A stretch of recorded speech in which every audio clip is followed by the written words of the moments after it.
اعوذ باللہ من الشیطان الرجیم بسم اللہ الرحمن الرحیم لہم من فوقہم ظلل من النار ومن تحتہم ظلل ذالک یخوف اللہ بہ عبادہ یا عباد فاتقون والذین اجتنبوا الطاغوت ان یعبدوها وانابوا الی اللہ لہم البشرى فبشر عباد الذین یستمعون القول فیتبعون احسنہ اولئک الذین ہداہم اللہ واولئک هم اولو الالباب افمن حق علیہ کلمۃ العذاب افانت تنقذ من فی النار لیکن الذین اتقوا ربهم لهم غرف من فوقها غرف مبنیہ تجری من تحتها الانہار وعد اللہ لا يخلف اللہ المیعاد الم تر ان اللہ انزل من السماء ماء فسلكه ينابيع في الارض ثم يخرج به زرعا مختلفا الوانه ثم يهيج فتراه مصفرا ثم يجعله حطاما ان فی ذلک لذکری لأولی الالباب صدق اللہ العظیم۔ سورہ زمر کی آیت نمبر 16 سے 21 تک آیات میں نے ابھی آپ کے سامنے تلاوت کی۔ ان آیات مبارکہ سے پہلے ارشاد تھا کہ کہہ دیجئے ان الخاسرین الذین خسروا انفسهم وعلیہم یوم القیامہ، کہ نقصان اٹھانے والے وہ لوگ ہیں جنہوں نے اپنے آپ کو اور اپنی اہل و عیال کو قیامت کے دن نقصان میں ڈالا، اور باخبر رہو کہ یہی کھلم کھلا اور واضح نقصان ہے، یعنی آخرت کا نقصان واقعی نقصان ہے، دنیا کا فائدہ نقصان عارضی ہے، آخرت کا فائدہ نقصان دائمی اور ہمیشہ کا ہے۔ اب آج کی آیات میں اسی نقصان کا کچھ ذکر فرماتے ہیں کہ آخرت میں جو نقصان ہوگا وہ کیا ہوگا۔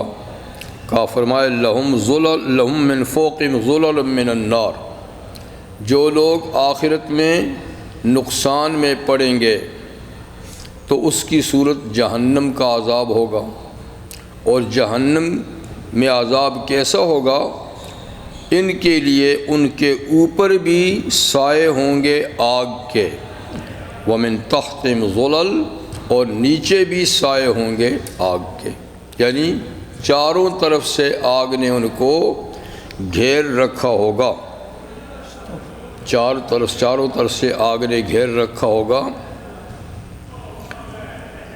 سورہ ہمزہ لمزہ جو آخر سپارے میں، اس میں فرمایا اللہ تعالیٰ نے کہ ویل لکل ہمزہ اور اللمزہ، جو لوگ آمنے سامنے کسی کو طعنہ دیتے ہیں یا پیٹھ پیچھے غیبت کرتے ہیں، ان کے لیے ویل اور ان کے لیے خرابی ہے۔ الذی جمع مالا وعددہ، یہ کون لوگ ہیں؟ یہ وہ شخص ہے جو مال جمع کرتا ہے اور اس کو گن گن کے رکھتا ہے، یعنی اس کو جہاں خرچ کرنے کا حکم نہیں خرچ کرتا۔ ایحسب ان مالہ اخلدا، وہ یہ سمجھتا ہے کہ اس کا مال جتنا زیادہ ہوگا اتنی عمر بھی بڑھے گی، یعنی اس کا مال اس کو ہمیشہ کی زندگی دے گا، یہ خیال کرتا ہے، اسی لیے اس کو گن گن کے رکھتا ہے اور خرچ نہیں کرتا۔ کلا، نہ کبھی نہیں، ایسا نہیں ہوگا۔ لَيُنبَذَنَّ فِي الْخُطَمَةِ، اس شخص کو خطمہ میں ڈالا جائے گا۔ وَمَا أَدْرَاكَ مَا الْخُطَمَةُ، آپ کو کس نے بتایا کہ خطمہ کیا ہے؟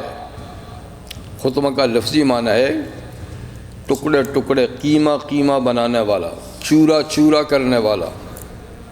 تو وہ کیا ہے؟ کہ نار اللہ الموقدہ، وہ اللہ کی جلائی ہوئی آگ ہے، کسی انسان کی جلائی ہوئی آگ نہیں۔ التی تطلع علی الافئدہ، یہ وہ آگ ہے جو دلوں کو جھانکے گی، دلوں پہ اثر انداز ہوگی۔ تو دنیا کی آگ تو پہلے کپڑوں کو جلائے گی، پھر کھال کو جلائے گی، پھر گوشت کو جلائے گی، تب جا کے اندر دل تک پہنچتی ہے نا۔ اور اللہ کی آگ تو اوپر نیچے سب کو ایک دفعہ ہی جھانکے گی، تو وہ تو دلوں کو بھی جھانکے گی، چاہے کہ اوپر کی بات تو چھوڑو۔ تطلع علی الافئدہ انہا علیہم مؤصدہ، اور یہ آگ ان پر موند دی جائے گی۔ موندنے کا معنی آپ کا ویلڈنگ، یعنی چاروں طرف سے اس پر موند دی جائے گی، ویلڈنگ کر دی جائے گی، فی عمد ممددہ، لمبے لمبے ستونوں میں۔ تو آگ کے ہی ستون ہوں گے، آگ کے ہی پلر ہوں گے، مجرم کو اس پلر میں ڈال کر اوپر سے بھی نیچے سے بھی، تو چاروں طرف سے تو پلر ہے ہی آگ کا، اب اوپر سے بھی نیچے سے بھی آگ میں بھر دیا جائے گا۔ یہ ہے اوپر سے بھی سائے آگ کے، نیچے سے بھی سائے آگ کے۔ پھر اللہ تعالیٰ اپنی نصیحت اور خیر خواہی کے طور پہ بندوں سے کہتے ہیں ذالک یخوف اللہ بعبادہ، یہ وہ عذاب ہے کہ اللہ اپنے بندوں کو اس سے ڈراتا ہے، اس عذاب سے خدا ڈراتا ہے۔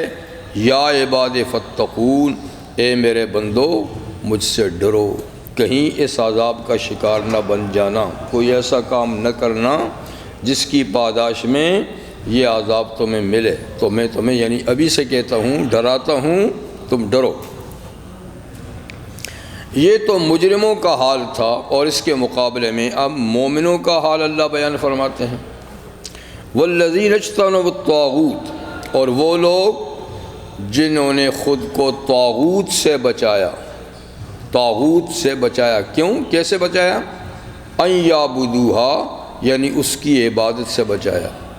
تو جنہوں نے اپنے آپ کو طاغوت کی عبادت سے بچایا، طاغوت کی عبادت نہیں کی۔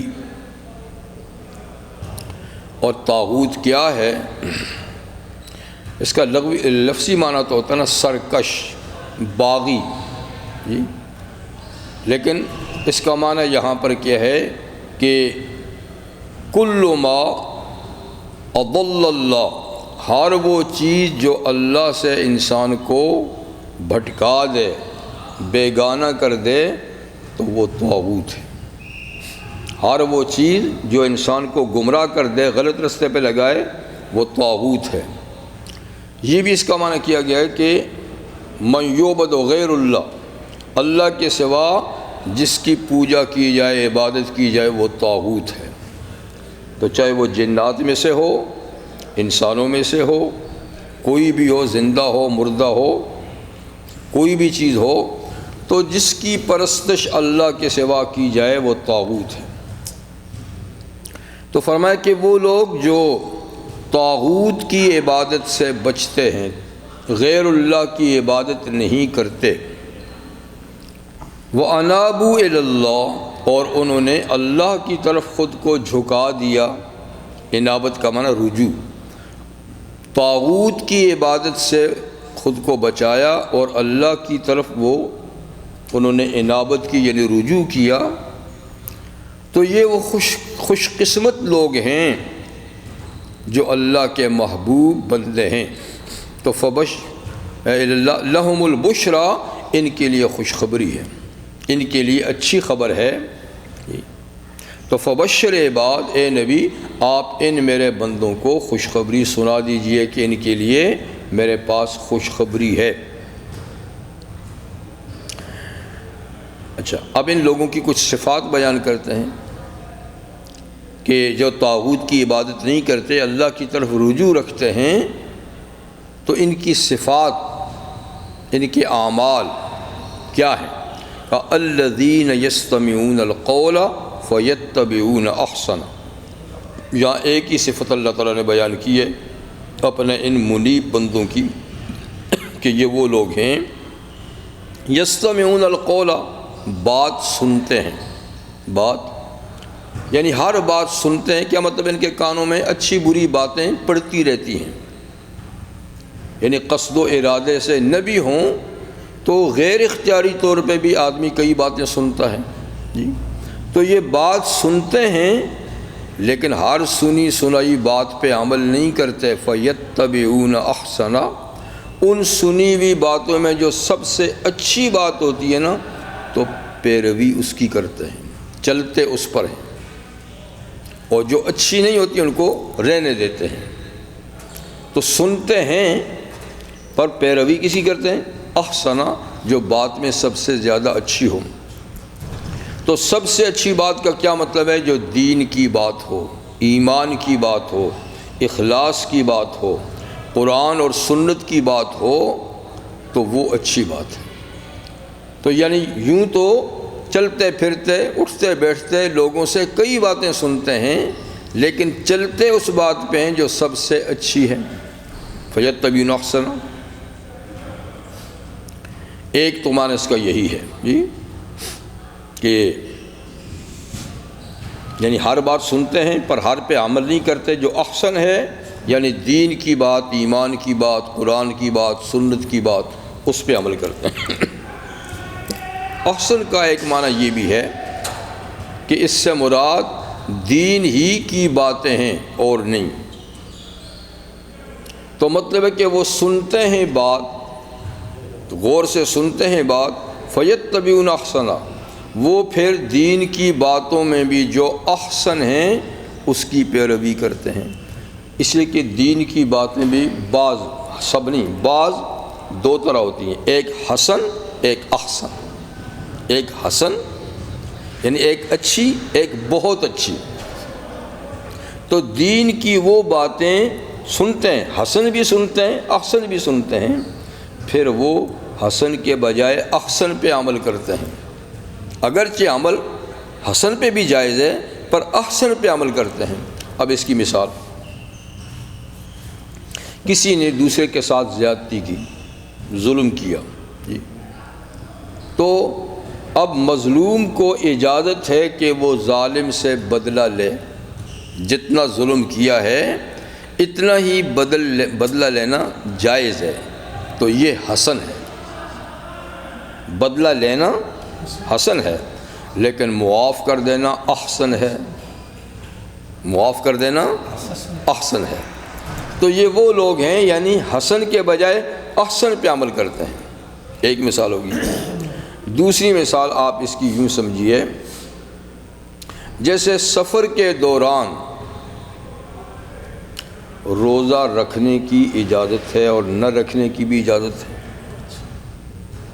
یعنی آپ روزہ نہیں رکھتے تو اجازت ہے بعد میں رکھ لینا، لیکن روزہ رکھیں سفر میں تکلیف برداشت کر کے تو نہ رکھیں حسن ہے، رکھیں احسن ہے،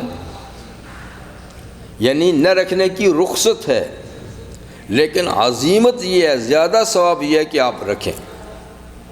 تو ایک آدمی حسن پہ عمل نہیں کرتا، رخصت پہ نہیں کرتا اور عزیمت پہ کرتا ہے، احسن پہ کرتا ہے، تو اس کا مقام اس سے اونچا ہے۔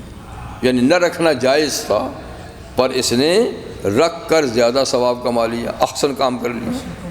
اچھا ایک اور مثال بھی لوں، نفل نماز آپ بیٹھ کے بھی پڑھ سکتے ہیں، ٹھیک ہے، کہ وہ نبی ایک ارشاد فرمایا کہ نفل نماز، فرض نہیں، فرض اور واجب نہیں، سنت موقدہ نہیں، نفل نماز بیٹھ کے پڑھ سکتے ہیں، لیکن بیٹھ کے پڑھنے کا کھڑے ہو کے پڑھنے سے آدھا ثواب ہے۔ کھڑے ہو کے پڑھیں گے فل ثواب ہے، بیٹھ کے پڑھیں گے آدھا ثواب ہے جی، لیکن جائز تو ہے نا۔ اب ایک آدمی بیٹھ کے نفل پڑھتا ہے یہ حسن ہے، لیکن کھڑے ہو کے پڑھتا ہے تو احسن ہے، زیادہ ثواب ہے۔ تو یہ مطلب ہی ہے کہ سنتے ہیں وہ حسن احسن دونوں باتیں پر عمل وہ کرتے ہیں احسن پر، عمل کرتے ہیں، تو ایک مطلب اس کے یہ اولئک الذین ھداھم اللہ، یہ وہ لوگ ہیں کہ جن کو اللہ تعالیٰ نے ہدایت دی ہے، یعنی زیادہ اچھے سے اچھے اور بہتر سے بہتر عمل کرنے کی ان کو اللہ نے رہنمائی کی ہدایت دی۔ وَأُولَٰئِكَ هُمْ أُولُو الْأَلْبَابِ، اور یہی لوگ عقل مند ہیں، یہی لوگ عقل مند ہیں جو آخرت کا فائدہ جس چیز میں دیکھتے ہیں نا اس کو کرتے ہیں، اور آخرت کے لحاظ سے جو چیز زیادہ مفید ہے کم مفید کے بجائے جو زیادہ مفید ہے اس پہ عمل کرتے ہیں، تو یہ لوگ ہیں اصل میں عقل والے۔ مگر اس عقل سے کون سی مراد ہے؟ عقل معاد، عقل معاش نہیں۔ عقل معاش کے لحاظ سے تو وہ زیادہ عقل مند ہیں جو $1 نفع کے بجائے $2 نفع جہاں ہو تو وہ کھائیں، وہ کریں، وہ کام کریں دنیا کا نفع جس میں زیادہ ہے، تو اس کو کیا کہیں گے؟ کہتے بڑا عقل مند ہے۔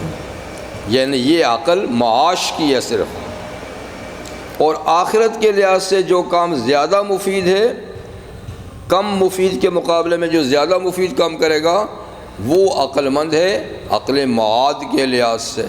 تو قرآن جو کہتا ہے یہی عقل مند ہیں جو ہر وقت اللہ کو یاد کرتے ہیں، جو نصیحت قرآن سے حاصل کرتے ہیں، جو احسن باتوں پہ عمل کرتے ہیں، تو یہی عقل مند ہیں۔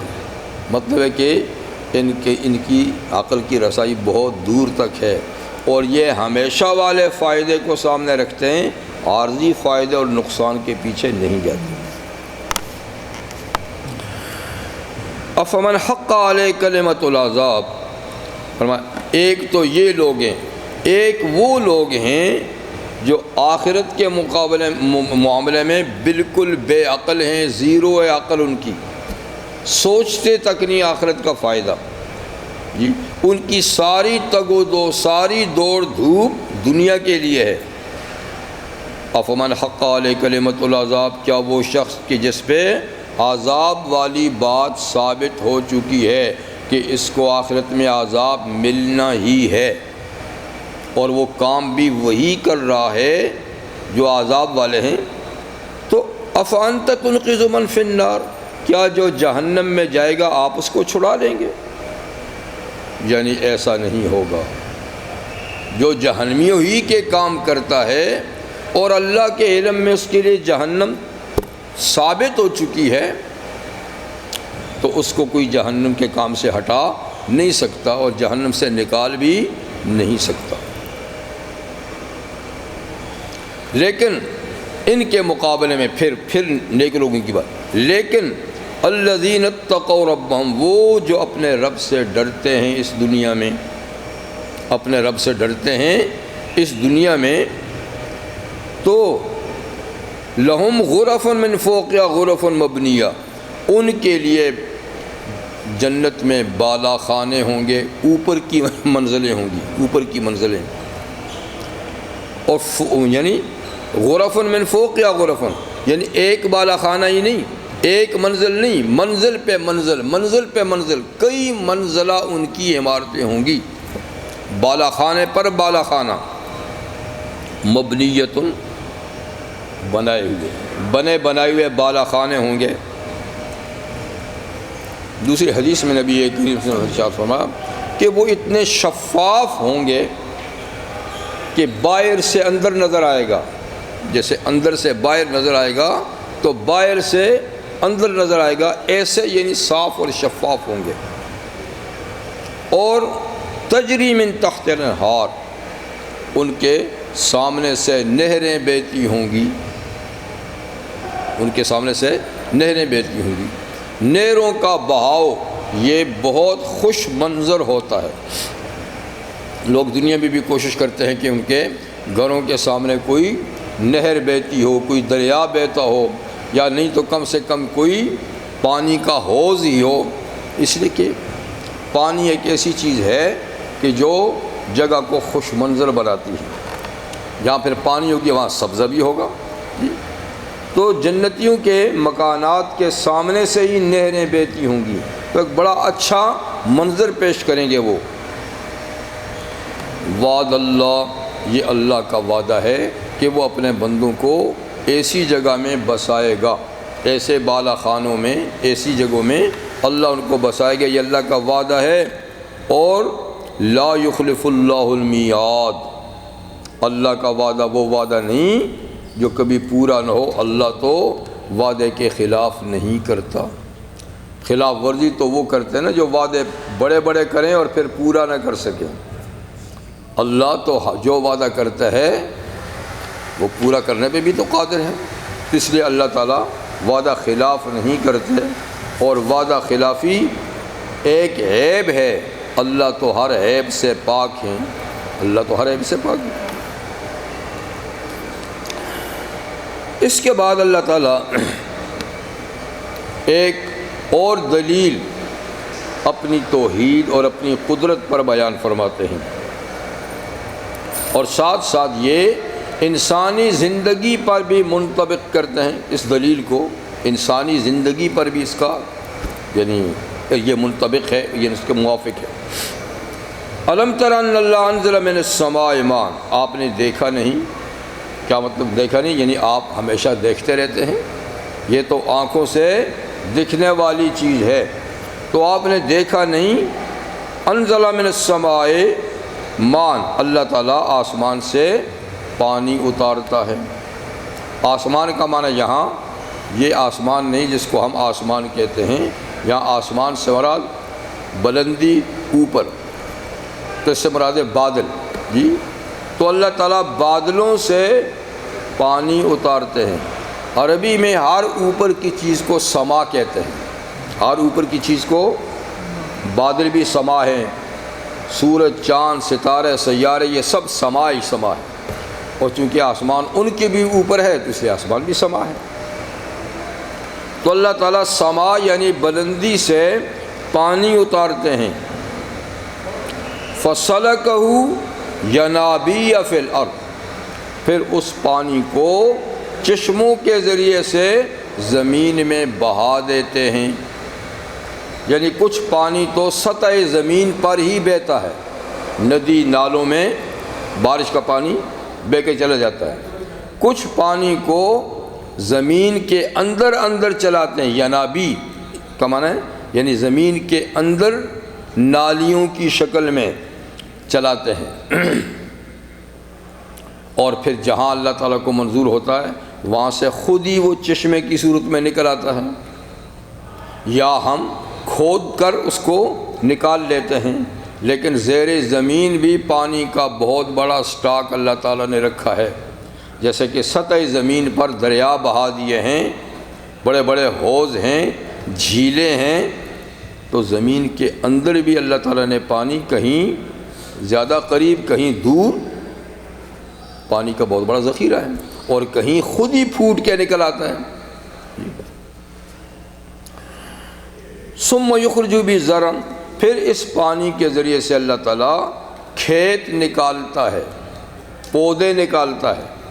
جی، تو پودوں کو بھی پانی کی ضرورت ہوتی ہے، پانی نہ ہو تو ان کی جڑیں خشک ہو کر ختم ہو جائیں گے، تو اللہ تعالیٰ پھر اس پانی کے ذریعے سے چاہے سطح زمین پہ بہتا ہے یا کنویں کی شکل یا چشموں کی شکل میں ابلتا ہے، یہ پانی پھر مطلب کہ کھیتوں اور باغوں کو لگتا ہے، اور اس سے اللہ تعالیٰ کیا نکالتے ہیں؟ زرعاً، کھیتی، اناج، مختلف الوانہ، کہ ان کے رنگ مختلف ہوتے ہیں، گندم کے الگ ہیں، چاولوں کے الگ ہیں، جی، مختلف کی قسم کی دالیں ہیں، اور باجرہ ہے، جوار ہے، پتہ نہیں کتنی قسم کے، جی، اسی طریقے سے درخت ہیں تو مختلف قسم کے،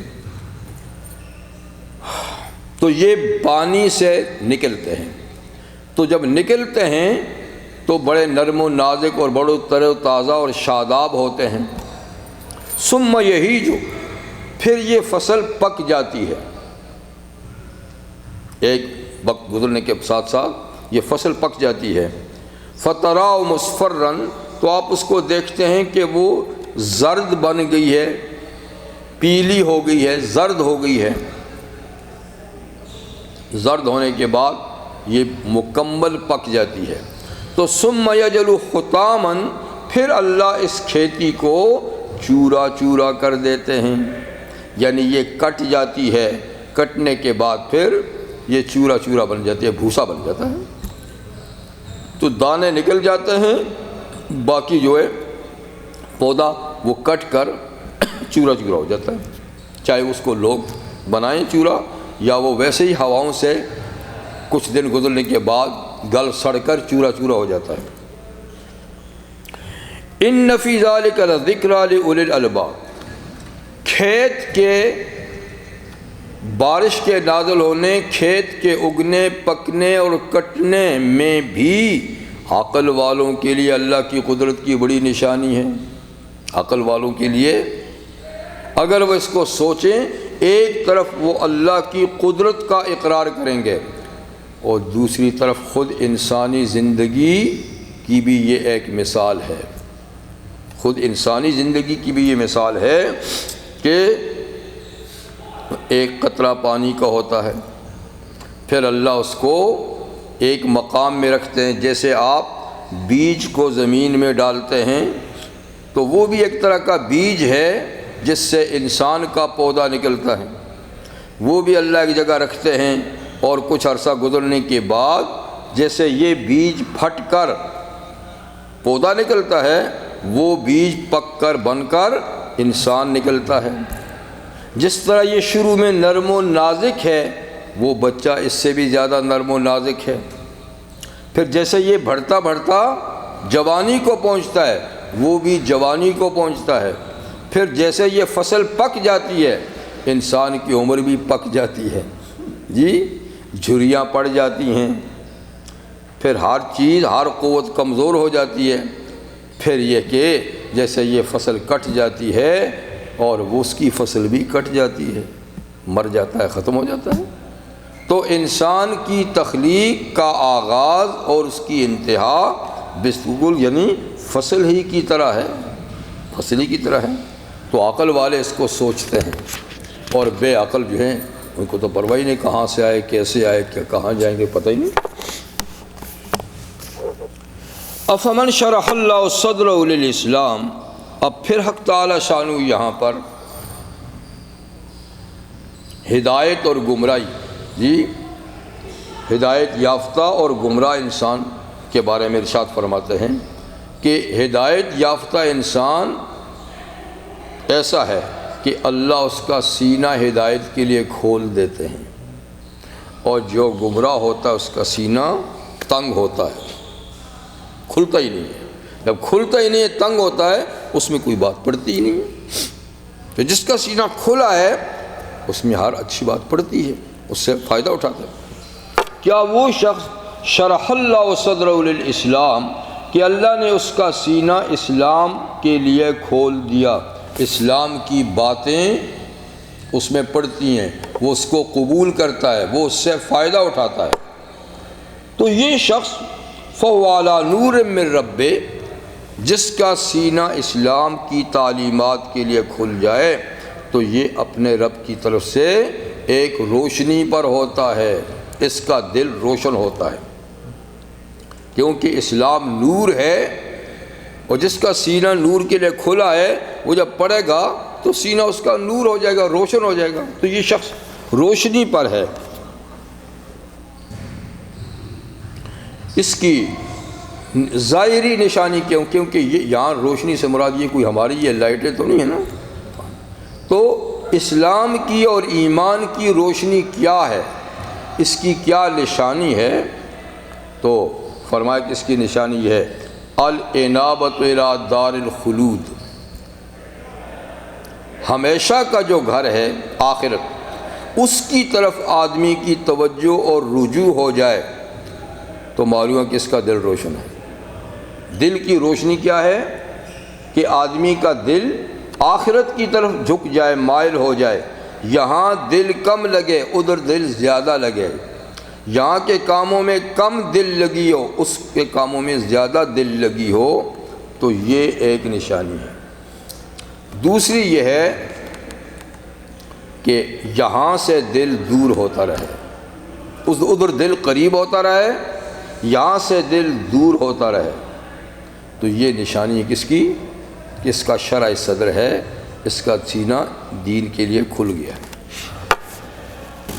فویل للقاسیۃ قلوب من ذکر اللہ، تو خرابی ہے، ہلاکت ہے للقاسیت قلوبہم، ان لوگوں کے لیے جن کے دل سخت ہو چکے ہیں، من ذکر اللہ، اللہ کی یاد سے، اللہ کی یاد کا خیال ہی نہیں جی، اور ان کے دل سخت ہو چکے ہیں۔ فرمایا کہ ان کے لیے خرابی اور بربادی ہے، یہ اچھی نشانی نہیں، دلوں کا سخت ہونا اچھی نشانی نہیں، دلوں کا کھلنا اچھی نشانی ہے، سخت ہونا جیسے اللہ تعالیٰ نے بنی اسرائیل کے لیے، یہودیوں کے لیے فرمایا وہ سورہ بقرہ میں جی، کہ ہم نے کتنی بڑی نشانی ان کو گائے کے جی ذبح کرنے، پھر اس مردے کے زندہ ہونے کی کتنی کھلی نشانی ان کو دکھائی، تاکہ اس سے وہ آخرت کی زندگی پر دلیل لائیں کہ موت کے بعد حیات ہے۔ جیسے ہم نے مرا ہوا آدمی ان کے سامنے زندہ کیا، لیکن کیا ہوا؟ فرمایا ثم قست قلوبہم، اتنا کھلا واقعہ دیکھ کر پھر بھی ان کے دل سخت ہو گئے، پھر بھی ان کے دل سخت ہو گئے، کوئی عبرت اس واقعے سے انہوں نے حاصل نہیں کی۔ فَيَكَ الْحِجَارَةِ، کیسے سخت ہو گئے؟ کہ پتھر کی طرح سخت ہو گئے۔ پھر فرمایا کہ پتھر بھی کچھ ایسے ہیں جو نرم ہیں، کچھ وہ ہیں جن سے دریا بہتے ہیں، اتنا پانی نکلتا ہے کہ دریا بہتے ہیں، کچھ وہ ہیں جو پھٹتے ہیں اور ان سے کچھ تھوڑا بہت پانی نکلتا ہے، دریا تو نہیں لیکن تھوڑا بہت پانی نکلتا ہے، کچھ وہ جن سے پانی بالکل نہیں نکلتا لیکن کبھی کبھی اللہ کے خوف سے اپنی جگہ سے نیچے گر پڑتے ہیں، گرانے والا کوئی نہیں ہوتا پر گر پڑتے ہیں، یہ اللہ کے خوف سے گرتے ہیں۔ فرمایا ان کے دل تو ٹس سے مسل ہوئے، اور تینوں قسموں میں سے کوئی قسم ہی نہیں جی۔ تو بہرحال قساوت قلبی یا سنگ دلی جس کو ہم کہتے ہیں فارسی میں، سنگ فارسی میں پتھری کو کہتے ہیں نا، تو قساوت قلبی کہیں یا سنگ دلی کہیں، یہ بہت بری چیز ہے۔ اگر کسی کی دل سنگ ہو، یعنی سنگ دل ہو جائے تو یہ اچھی خبر نہیں ہے اس کے لیے، جیسے فرمایا اولئک فی ضلال مبین، تو یہ لوگ کھلی ہوئی گمراہی میں ہیں کہ جن کے دل سخت ہیں اور اللہ کی یاد کی طرف بالکل جھکتے ہی نہیں، مائل ہی نہیں ہوتے۔ اب پھر اللہ تعالیٰ مومنوں کا ذکر فرماتے ہیں، اللہ نزل احسن الحدیث، اور یہ قرآن حکیم کے متاثر کرنے کی ایک قرآن مجید کی صفت ہے جو متاثر کرتا ہے، بشرطے کہ آگے دل متاثر ہونے والا ہو۔ اگر دل وہی نا سنگ ہے، پتھر ہے، تو پھر قرآن حکیم جیسی مؤثر کتاب بھی اس پہ اثر نہیں کرتی۔ اثر کرنے کے لیے دل تو ہونا چاہیے۔ اللہ نزل احسن حدیث، اللہ تعالیٰ نے بہترین بات نازل کی ہے، اس سے کوئی بہترین بات ہو نہیں سکتی۔ اور یہاں حدیث کا معنی ہے بات، اور بات سے مراد قرآن حکیم کی بات۔ عام اصطلاح میں تو حدیث نبی کریم صلی اللہ علیہ وسلم کی بات کو کہا جاتا ہے، لیکن دراصل حدیث کا معنی ہے بات، کسی کی بات بھی تو حدیث ہوتی ہے۔ تو اللہ نزل احسن حدیث، اللہ تعالیٰ نے بہترین بات نازل کی ہے، وہ کیا ہے؟ کتاباً، وہ کتاب ہے، یعنی قرآن حکیم کتاب ہے۔ صفت یہ ہے اس کی کہ متشابہاً، یہ ملتی جلتی، اس کے مضامین آپس میں ٹکراؤ نہیں رکھتے، اس کے مضامین ایک دوسرے کے ساتھ ملتے جلتے ہیں۔ تو متشابہ کے کئی معنی ہیں۔ متشابہ کا ایک معنی تو یہ ملتے جلتے ہیں، یعنی ان کے مضامین میں کوئی اختلاف نہیں ہے، کوئی ٹکراؤ نہیں ہے کہ کہیں کچھ بات کے دی کہیں کچھ بات کے لیے نہیں۔ مطلب کہ قرآن ایک دوسرے کی تصدیق کرتا ہے۔ القرآن یصدق بعض بعضا یفسر بعض بعضا، خود قرآن بعض مقامات کی تفسیر کر دیتا ہے، کہیں کوئی بات مختصر کہی ہے تو آگے جا کر اس کی تفصیل آ جاتی ہے۔ تو ایک تو متشابہ کا معنی یہ ہے کہ یہ اس کے مضامین ملتے جلتے ہیں، ایک دوسرے کے لیے مفسر ہیں۔ ایک اس کا معنی یہ بھی ہے متشابہ کا کہ یہ لفظ محکم کے مقابلے میں ہے، جیسے سورہ آل عمران میں ہے کہ اللہ تعالیٰ نے قرآن حکیم میں کچھ آیات محکم اور کچھ متشابہ نازل کی ہیں۔ تو محکم کا معنی یہ ہے کہ وہ ان کا مطلب بالکل واضح ہے، وہ عملی زندگی کے لیے ان کو پڑھو، اس پہ عمل کرو۔ متشابہ کا مطلب یہ ہے کہ اس کا مطلب واضح نہیں ہے جی، تو اس کو جیسا ہے ایسا ہی رہنے دو، صرف اس پہ ایمان لاؤ، لیکن اس جی حروف مقطعات ہیں، ان کا تو صرف معنی ہی معلوم نہیں، یا لفظی معنی معلوم ہے لیکن مطلب معلوم نہیں، جیسے اللہ تعالیٰ کے ہاتھ کا ذکر ہے، پنڈلی کا ذکر ہے، اللہ کے چہرے کا ذکر ہے جی۔ تو یہ چیزیں ہیں، پر کیسی ہیں ان کی حقیقت کا پتہ نہیں، ان کی حقیقت کا پتہ نہیں ہے۔ اللہ کے ہاتھ کیسے ہیں، چہرہ کیسا ہے جی، پنڈلی کیسی ہے، یا اللہ تعالیٰ عرش پہ مستوی ہیں، آپ کا عرش پہ مستوی ہونا کیسا ہے، تو لفظی معنی معلوم ہے لیکن معنی مراد نہیں، تو یہ متشابہ ہے۔ تو ایک متشابہ کا معنی یہ بھی ہوتا ہے، تو ایک اس کا معنی ہے ملتے جلتے مضامین۔ مثانیہ، دوسری صفت یہ ہے کہ ایک تو متشابہ، دوسری کہ مثانی، قرآن حکیم مثانی ہے۔ مثانی کہتے ہیں بار بار دہرائے جانے کو، یعنی ایسی کتابیں جو بار بار پڑھی جاتی ہے، مثانی یعنی بار بار پڑھی جاتی ہے۔ اور یہ حقیقت ہے کہ جتنا دنیا میں قرآن پڑھا جاتا ہے کوئی کتاب نہیں پڑھی جاتی، جتنا قرآن پڑھا جاتا ہے، لوگ سمجھیں یا نہ سمجھیں، اب تک مسلمانوں میں یہ بات ہے، سمجھیں نہ سمجھیں، لیکن شروع میں بچوں کو خود بھی پڑھاتے ہیں اور پھر گاہ بگاہ اس کی تلاوت بھی کرتے ہیں۔ یہی وجہ ہے کہ قرآن حکیم کے کروڑ سے زیادہ حافظ ہیں دنیا میں، تو جو حافظ ہوگا وہ پڑھے گا نا۔ تو جتنا قرآن پڑھا جاتا ہے دنیا میں کوئی کتاب اتنی نہیں پڑھی جاتی۔ تو مثانی کا ایک مطلب یہ کہ جو بار بار پڑھی جانے والی کتاب ہے یہ۔ اثر کے لحاظ سے فرمایا تقشعر منہ جلود الذین یخشون ربہم، تقشعر منہ، رونگٹے کھڑے ہو جاتے ہیں، رونگٹے کھڑے ہو جاتے ہیں اس کے پڑھنے سے۔ کس بار؟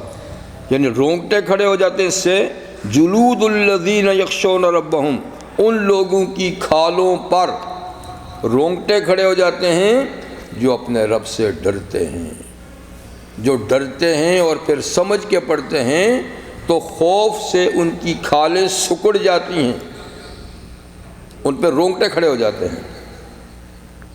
اور ثم تلین جلودہم وقلوبہم الی ذکر اللہ، کچھ دیر تو ڈر کے رونگٹے کھڑے ہو جاتے ہیں، پھر کچھ دیر کے بعد تلین جلودہم، ان کی کھال نرم پڑ جاتی ہے۔ شروع میں پڑھتے ہیں تو سکڑ جاتی ہے ڈر کے مارے، اور پھر پڑھتے پڑھتے پڑھتے وہ کیا ہو جاتی، نرم پڑ جاتی ہے، پھر ان کے دل اور ان کی کھالیں نرم پڑ جاتی ہیں الی ذکر اللہ، اللہ کی یاد کی طرف۔ یہ ہے یعنی قرآن حکیم کا اثر۔ اور یہ بھی بیان کیا ہے کہ ڈرتے ہیں، جب پڑھتے ہیں تو رو پڑھتے ہیں اس کے اثر سے، یبکون، سورہ بنی اسرائیل کہ روتے ہیں۔ وَإِذَا سَمِعُوا مَا أُنزِلَ إِلَى الرَّسُولِ تَرَىٰ أَعْيُنَهُمْ تَفِيضُ مِنَ الدَّمْعِ، جب سنتے ہیں اس کتاب کو جو رسول کی طرف نازل کی گئی ہے تو آپ ان کی آنکھوں کو دیکھیں گے تفیض من الدمع، جو آنسوؤں سے تر ہو جاتی ہیں۔ تو یہ بھی قرآن کا اثر ہے کہ جب جو سمجھ کے پڑھتا ہے اس پہ یہ کیفیت طاری ہو جاتی ہے، کبھی عام لوگوں پہ نہیں ہوتی لیکن کبھی خوف کے مارے یعنی ان کی آنسو بھی نکل پڑتے ہیں۔ یہ اللہ کی ہدایت ہے، یہ اللہ کی ہدایت ہے، یہدی بمن یشاء، اور اللہ یہ ہدایت جس کو چاہتے ہیں دیتے ہیں، ہر کسی کی بس کی بات نہیں۔ ومن یضلل اللہ فما لہ من ہاد، لیکن جس کو اللہ یہ ہدایت نہ دے، گمراہ کر دے، تو اس کے لیے کوئی ہادی نہیں، اس کے لیے کوئی ہادی نہیں۔ اب پھر آخرت کی طرف جاتے ہیں اور آخرت کے شدید عذاب کا اللہ ذکر فرماتے ہیں۔ افمن یتقی بوجہ سوء العذاب یوم القیامہ، کیا وہ شخص جو اپنے چہرے کو بچائے گا، چہرے کو بچائے گا یعنی چہرے سے ہی بچائے گا، چہرے سے ہی بچائے گا برے عذاب کو قیامت کے دن، اور کوئی چہرے کو بچانے کی صورت نہیں ہوگی، تو چہرے ہی سے چہرے کو بچائے گا یعنی چہرہ ہی عذاب کے سامنے پیش کرے گا۔ یہ اس لیے کہا کہ دنیا میں جب آدمی کو کسی مشکل کا سامنا کرنا پڑتا ہے تو اپنے سب سے پہلے چہرے کو بچاتا ہے، ہاتھوں سے، کپڑے سے، کوئی سامنے چیز کرتا ہے کہ چہرہ بچ جائے، باقی کہیں لگ جائے تو اتنی بات نہیں، چہرہ بچ جائے۔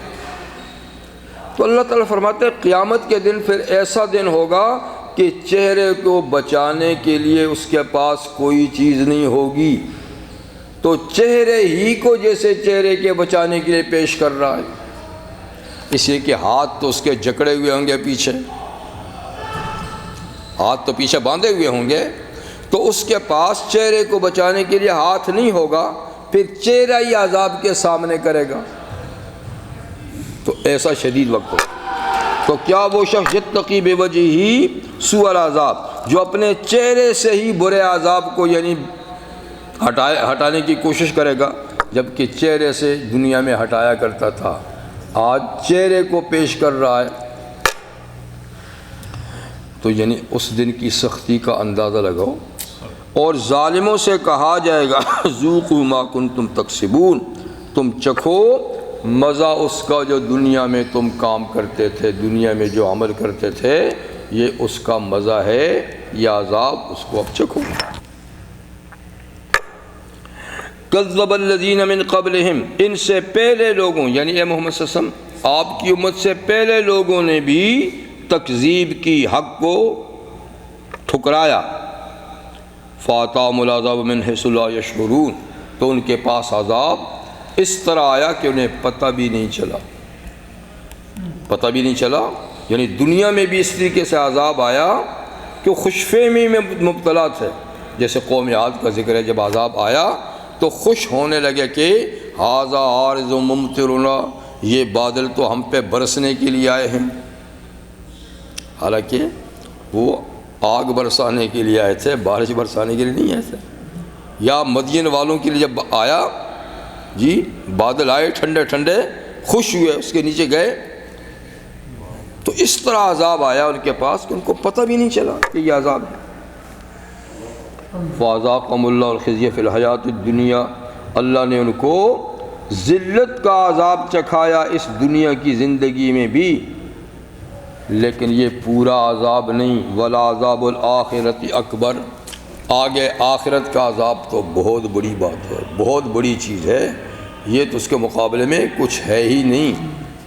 لَوْ كَانُوا يَعْلَمُونَ، اگر یہ لوگ جانتے ہوتے کہ آخرت کا عذاب اس سے کہیں سخت ہے تو اس سے بچاؤ کی تدبیر کرتے۔ وَلَقَدْ ضَرَبْنَا لِلنَّاسِ فِي هَذَا الْقُرْآنِ مِنْ كُلِّ مَثَلٍ، اللہ تعالیٰ نے ہم فرماتے ہیں کہ ہم نے انسانوں کو سمجھانے کے لیے کوئی کمی نہیں چھوڑی، اور ہم نے بیان کیا ہے لوگوں کے لیے اس قرآن میں ہر طرح کی مثالیں، سمجھانے کے لیے ہر طرح کی ہم نے اس میں مثالیں، لعلہم یتذکرون، شاید یہ نصیحت حاصل کر لیں۔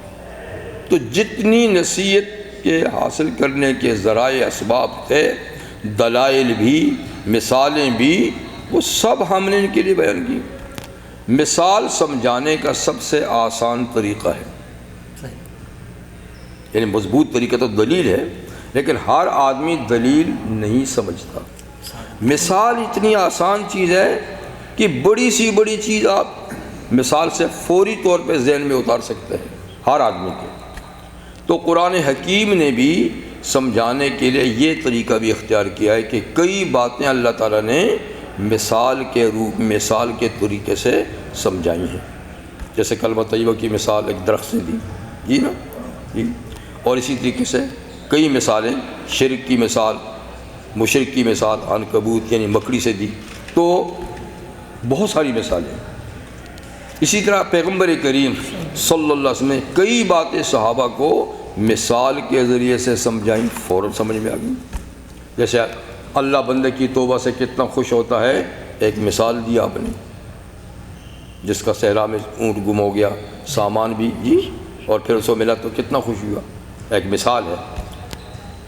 اور اسی طریقے سے فرمایا کہ کسی کے گھر کے سامنے سے ندی بہتی ہو اور دن میں 5 دفعہ غسل کرتا ہو تو میل رہے گی؟ کہا نہیں، فرمایا 5 نمازوں کی مثال یہ ہے جی۔ اسی طریقے سے آپ نے فال کے موسم میں ایک ٹہنی لی، اس کو جھٹکا، سارے پتے گر گئے، پھر فرمایا کیا اس پہ کوئی، پھر اسی طریقے سے فرمایا نیکیاں اس طریقے سے، نیکی سے برائیاں اسی طریقے سے گر جاتی ہیں جیسے اس سے پتے سے۔ تو خیر نبی کریم علیہ السلام نے بھی سمجھانے کے لیے مثالیں دیں، قرآن میں بھی مثالیں دیں۔ اللہ فرماتے ہیں ہم نے ہر طرح کی مثالیں دیں تاکہ یہ نصیحت حاصل کرے۔ قرآناً عربیاً، اور یہ مثالیں قرآن کے ذریعے سے دیں، اور قرآن بھی وہ جو عربی زبان میں نازل کیا ہے تاکہ یہ نہ سمجھیں کہ یہ کتاب ہماری سمجھ میں نہیں آتی اور لینگویج میں ہے، تو ان کی زبان میں ہم نے قرآن اتارا، اس میں یہ ساری باتیں ان کو سمجھائیں، اور غیر ذی وجن، ایسا قرآن عربی میں جس میں ذرا بھی ٹیڑھا پن نہیں، الجھنے والی کوئی بات نہیں، بالکل ہر بات بالکل سیدھی، لعلہم یتقون، تاکہ یہ لوگ اللہ کے عذاب سے بچے۔ تو ہم نے ان کو بچانے کے لیے فرمایا کہ ہر طرح کی مثالیں دیں قرآن حکیم میں، ان کی زبان میں کتاب نازل کی۔ اب اللہ تعالیٰ پھر ایک شرک کی مثال دیتے ہیں۔ ضرب اللہ مثل رجلا فی شرکاء متشاکسون ورجلا سلما لرجل هل یستویان مثلا۔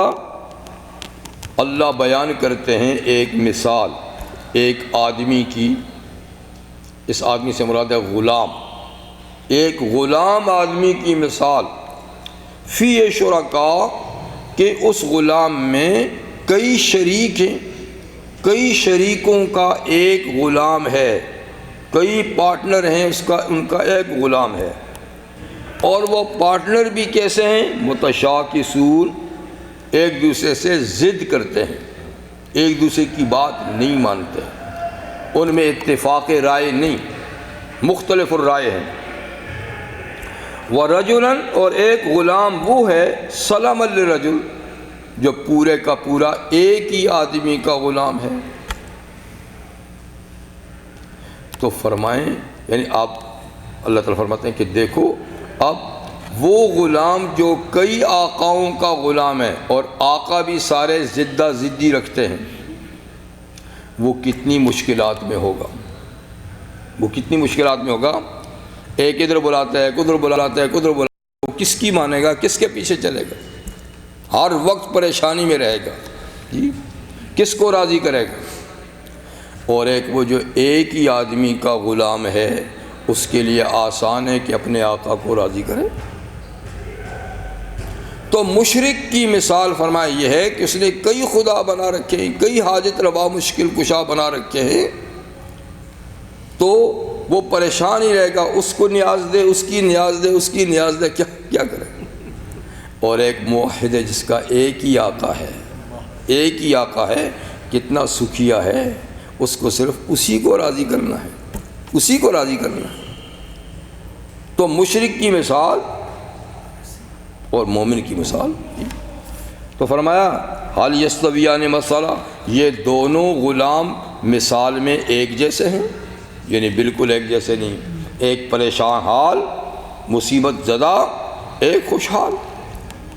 فرمایا الحمدللہ، تو سب تعریفیں اللہ کے لیے ہیں، کتنی چٹکی میں بات سمجھا دی اگر کوئی سمجھے تو، بل اکثرهم لا یعلمون، لیکن لوگوں کی اکثریت پھر بھی نہیں جانتی، اتنی واضح بات کو بھی نہیں سمجھتے۔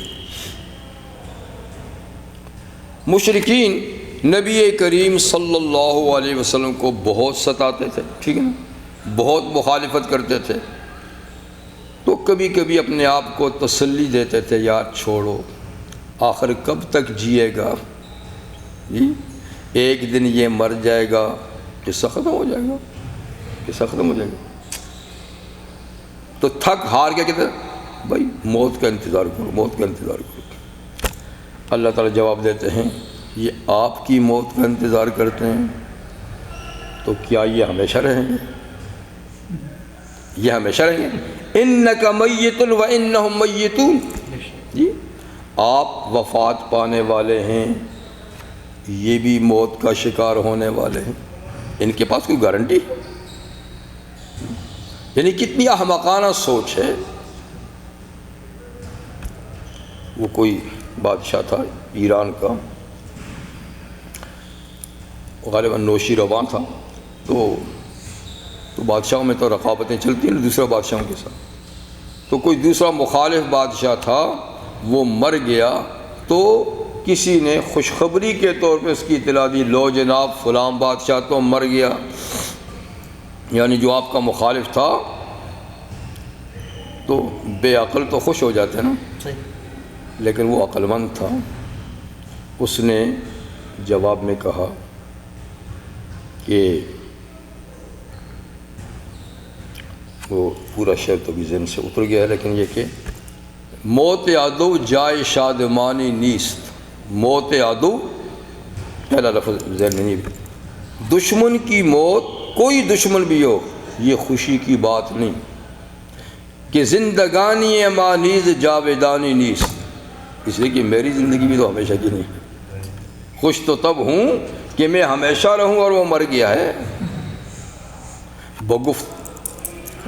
بگفت موت عدو جائے شادمانی نیست، اس نے پلٹ کے کہا دیکھو دشمن کی موت خوشی کی بات نہیں، کہ زندگانی ما نیز جاویدانی نیست، کہ میری زندگی بھی تو ہمیشہ کی نہیں۔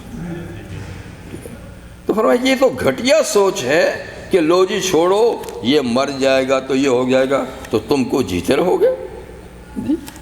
انک میت و انہم میتون، آپ وفات پانے والے ہیں، یہ بھی مر جانے والے ہیں، اور بات ختم نہیں ہو جائے گی، کسی کی موت سے بات ختم نہیں ہو جائے گی، بلکہ ثم انکم یوم القیامت عند ربکم تختصمون، پھر تم سب اے لوگوں اپنے رب کے سامنے مقدمات پیش کرو گے، اپنے اپنے جھگڑے پیش کرو گے فیصلے کے لیے، وہ تو فیصلے کا دن ہے، موت سے بات ختم نہیں ہو جائے گی، بلکہ اللہ کے سامنے موت کے بعد ایک اور حیات آئے گی، اور اس حیات میں اللہ کی عدالت ہوگی، اس میں تم اپنے مقدمات پیش کرو گے اور اللہ فیصلہ کرے گا۔ جی اس کے بعد کیا ہونا ہے وہ دیکھنا ہے کہ فیصلہ کس کے حق میں ہونا ہے۔ تو بہرحال قیامت فیصلوں کا دن ہے، اسے اس کا نام یوم الفصل ہے، یوم الحساب ہے، یہ ساری چیزیں قیامت کے دن کی نام کی ہیں۔ تو اس میں کئی واقعات پیش آئیں گے، ہر طبقہ، ہر دو آدمی اپنا مقدمہ اللہ کے سامنے لے جائیں گے۔ حضور نے فرمایا کہ سب سے پہلا خون کا مقدمہ پیش ہوگا، قتل ناحق کا، مقتول کا خون بہتا ہوگا، جی اور وہ قاتل کو کھینچ کے اللہ کی عدالت میں لے آئے گا کہ یا اللہ اس نے مجھے ناحق قتل کیا ہے۔ عبادات میں نماز کا سب سے پہلے سوال ہوگا، معاملات میں قتل کا مقدمہ سب سے پہلے آئے گا، میاں بیوی کا مقدمہ ہوگا، ایک دوسرے کے حقوق ادا نہیں کیے، دوست کے ساتھ، پڑوسی کا پڑوسی کے ساتھ، جی جماعت کا جماعت کے ساتھ، افراد کا افراد کے ساتھ، جی ملکوں کا ملکوں کے ساتھ، حاکم کا رعایا کے ساتھ، تو یہ مقدمات پیش ہوں گے اور اللہ تعالیٰ کے یہاں سے فیصلہ ملے گا۔ تو میں یہ نہ سمجھو کہ فلانا مر گیا تو قصہ ختم ہو گیا، تم بھی مرو گے، اور مر گئے دونوں فریق تو قصہ ختم ہو جائے گا؟ نہیں، کیسا قصہ ختم ہوگا؟ عند ربکم تختصمون، اللہ کے سامنے مقدمات پیش ہوں گے، انسان تو انسان، جنات تو جنات۔ پیغمبر کریم صلی اللہ علیہ وسلم فرماتے ہیں کہ اگر دنیا میں سینگ والی بکری نے بے سینگ بکری کو مارا ہوگا تو وہ بھی دونوں اللہ کی عدالت میں لائے جائیں گے۔ بے سینگ والی کو سینگ دیا جائیں گے، سینگ والی کے سینگ اتار دیا جائیں گا، کہیں گے کس سے بدلہ لیں۔ پھر ان کے لیے جزا سزا نہیں ہے، لیکن حساب تو ہوگا، حساب تو ہوگا، اور وہیں بدلہ چکانے کے بعد ان کو ختم کر دیا جائے گا، ٹھیک ہے نا۔ تو عند ربکم تختصمون، اپنے رب کے سامنے تم اپنے جھگڑے لاؤ گے فیصلے کے لیے۔ سبحانک اللہم وبحمدک اشہد ان لا الہ الا اللہ استغفرک و اتوب الیک۔ 23واں سپارہ ختم۔